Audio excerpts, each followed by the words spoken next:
what we have here. First and foremost, I want to give a huge shout out to the team over at OdinMFG. They were making a couple suits for some of the guys that are doing the BRL, and they messaged me asking if I would be interested in getting a suit. I said, heck yeah, super dope, and we got it in the mail yesterday. We're also donning some of their retro MX jerseys. Currently have the white and black as well as a little bit more of a color pop. These are sweet. The styling is a little bit different here on the shoulders. We have the Odin logo embossed here on each side of the sleeves, and then you just have slight subtleties between differences. You have logo here on the side that's fast pack. You have the logo embossed here on the left shoulder, but then you have the checkered mark sleeve on the other. They are super wicked, and they also come with matching gloves. That way you can look even flyer on the track. When you're doing dirt, you just want to run this at your local track, that you have gloves to match. And with the white and black, we have the black with white. So be sure and check them out at OdinMFG.com and hit them up on Instagram. Let them know you saw this video, you saw this tracksuit. And we have been doing several track days. We only did one last year. That's the first one that we did. We wanted to do 4 track days this year, pretty much 1 a quarter, pretty much 1 each season. And I think we've done 5 in the last 2 months. We just went full swing into it, and it's so sick. I also want to take this opportunity to thank Memphis Shades. They're one of the marquee sponsors, is what I've been calling them, that they went ahead and jumped on board and afforded us a membership at a local track, which means that we can do anywhere from 4 to 7 track days a month. That we have a track membership here locally. It's about an hour away in San Marcos, Texas. So we'll be out there most Mondays. That the membership allows you to go Saturdays and Mondays, but a lot of times Saturdays is a regular work day for us. So we will frequent the Monday sessions out over there. So if you want to check it out, if you're local to Central Texas and you want to check out a track day, come as a guest, hang out as I pit out, hang out underneath the Lindell tent, hit me up, shoot me a message, and we can get you squared away. That we are going to be doing that thanks to Memphis Shades. So be sure and check them out on Instagram, as well as some of the things that they have on their site, that we're going to be adding a couple patches to the new suit. And we're progressing fairly quickly in regards to our riding, so much that we're starting to tap a lot more on our foot pegs.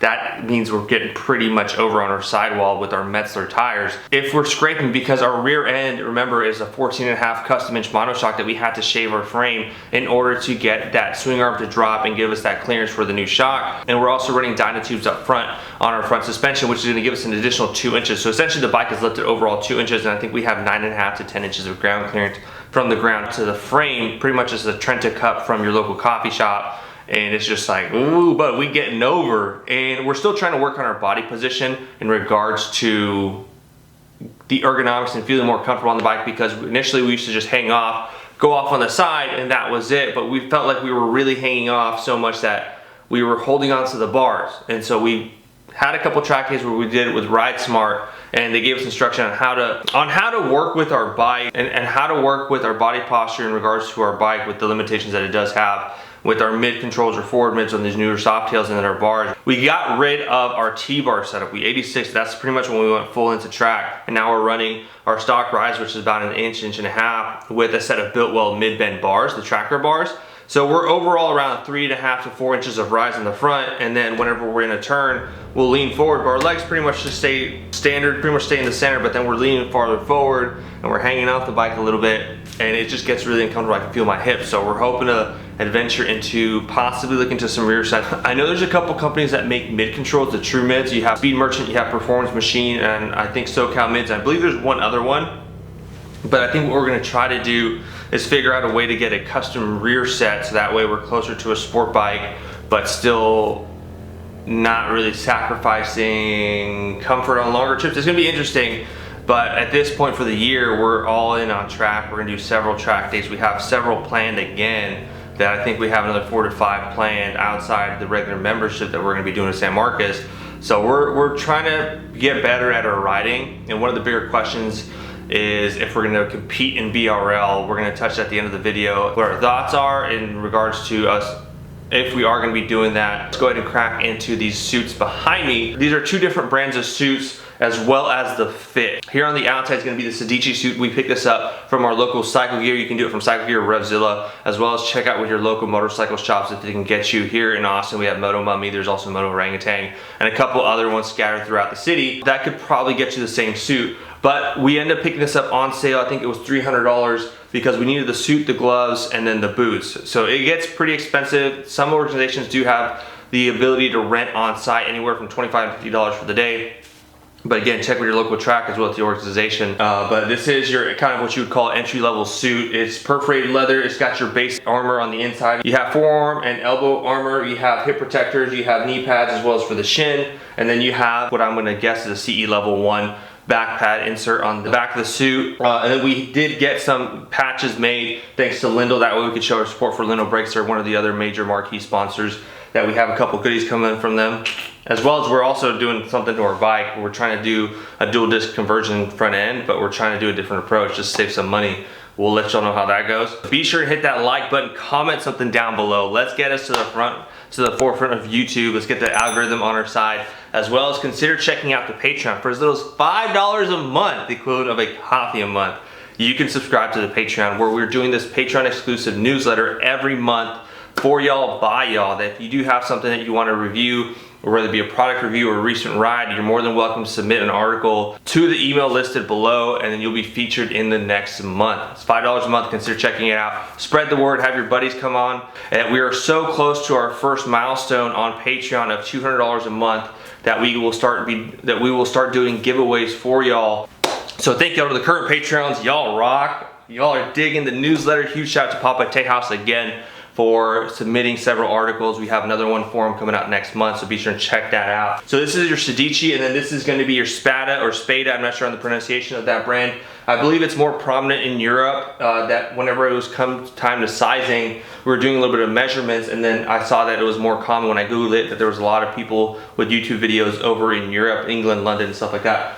It is a little different in looks. You do have the stitching here in the center, which gives you a slight padding in regards to just cushion on your abdomen. It looks cool, makes me look like I'm actually fit. So ladies, what's up? And you just have different accents, but this is gonna have similar, where you have padding on your forearm and your elbow. You have another pad insert for your back protector. It looks like CE level 1 armor again on the back side of this, as well as the pylon. Both have the pylon, but it's more for function with the pad, versus some of those MotoGP guys, they actually have a water pack insert where it's gonna be padded, as well as your ability to have a camelback in there that you can have a hose come out and hydrate you as you ride the track. I'm thinking I really want one of those because during summer days, it gets super hot. And then you also have your knee and shin protection. Both have accordion style material here that's gonna give you a little more flex and mobility for movement.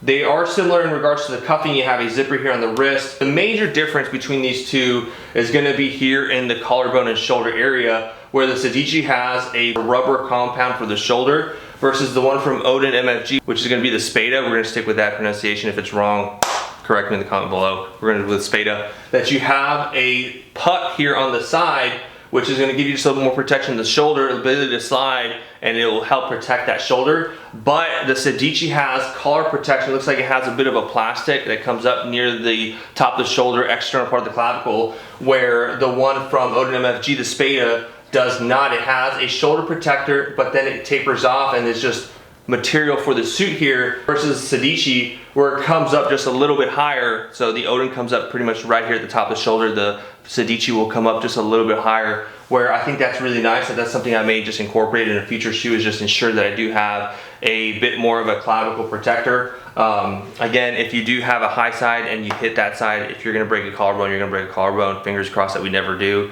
because everything I hear about that is a very painful bone to break. So moving on to the back of both, you're gonna have your pylon on the back of both. This one has the branding from OdinMFG. This has a patch that we got from a local vendor in Houston for Lindell Brakes. Lindell Brakes logo here on the back, and then on the back portion you have Sedici for the brand, and you have OdinMFG branding. That this one looks like it has a coccyx or lower spine padding. This one does not, but it does have a saddle pad that's gonna help provide a little more comfort when you're seated, and this one doesn't. So they kind of just swapped with the placement of this cushion, whereas the OdinMFG suit has elbow pucks and sliders, a little bit of padding here on rubber, and you have your forearm protector internally. Now, winding back in regards to fit, we're talking about that the Sedici one was on sale and we did buy it. Well, the one that they had on sale was our race fit, which is gonna be the one that's true to size. Everything is just super tight. It was like the bare minimum what we could get by, which is gonna be a European size 50. Our appropriate size is a 52, and that's gonna be a little bit where it's gonna be snug, but not quite race fit. And then with the Spada, the one from OdinMFG, we ended up going with our true size. We actually measured with body tape measure, and we gave ourselves just a fraction hair of room, where if our measurement was 52 in centimeters, we would do 52 and a half. But it wasn't quite as tight as what our Sedici was when we first got it. When we first got the Sedici, we would fit it, and it would kind of be where comfortably we would just be hunched over, and then if we'd stretch, we could just get major moose knuckle. We did a video on it where it's just like, oh, and then it was kind of hard to stay like that when the first time or two that we rode with it, that we put it on, and when we went riding, it felt really constrictive, and then we'd stretch it, and then it just felt like it would pull on my neck, and it was just it was just a little too tight. But now that we've worn it several times, it's gotten a lot more comfortable. The fit's a little bit better.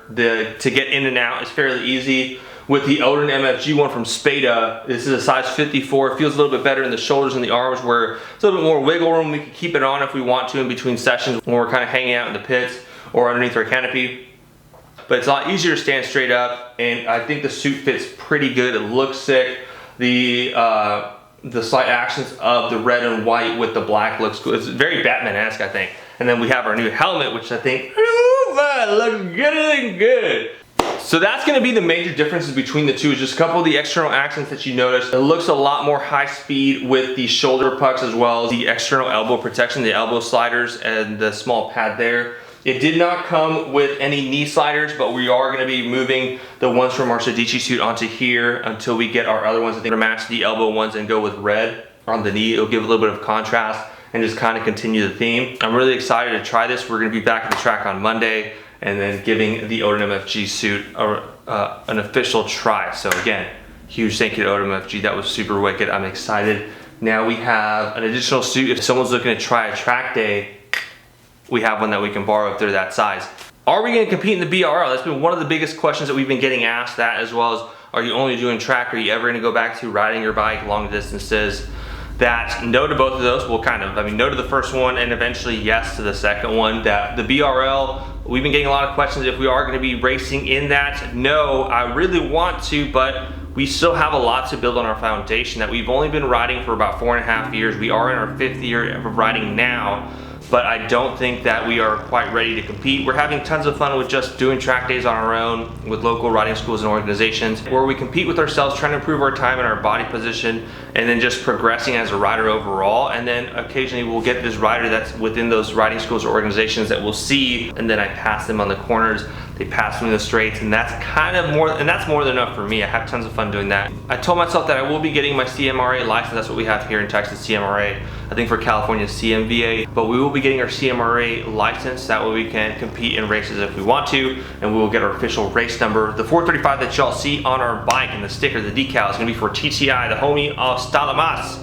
He recently picked up a CNC machine. He's working on getting his business off the ground, and that is a sweet number, so we're showing him support. We are 435 because they do have the big twin, I think the American twin. There's several classes of the BRL where it's like the big twin and so forth, but again, we don't feel like we're there yet where we could compete and it would be competitive. We'll probably just be in the later of the pack, and I guess it's still good to do so, but I would want to at least be competitive where, you know, I'm at least placing regular, my lap times are competitive with some of the other guys. Again, just be more proficient with our line work. We're still really working on that and what works for us, body position, and just to be aggressive on the track.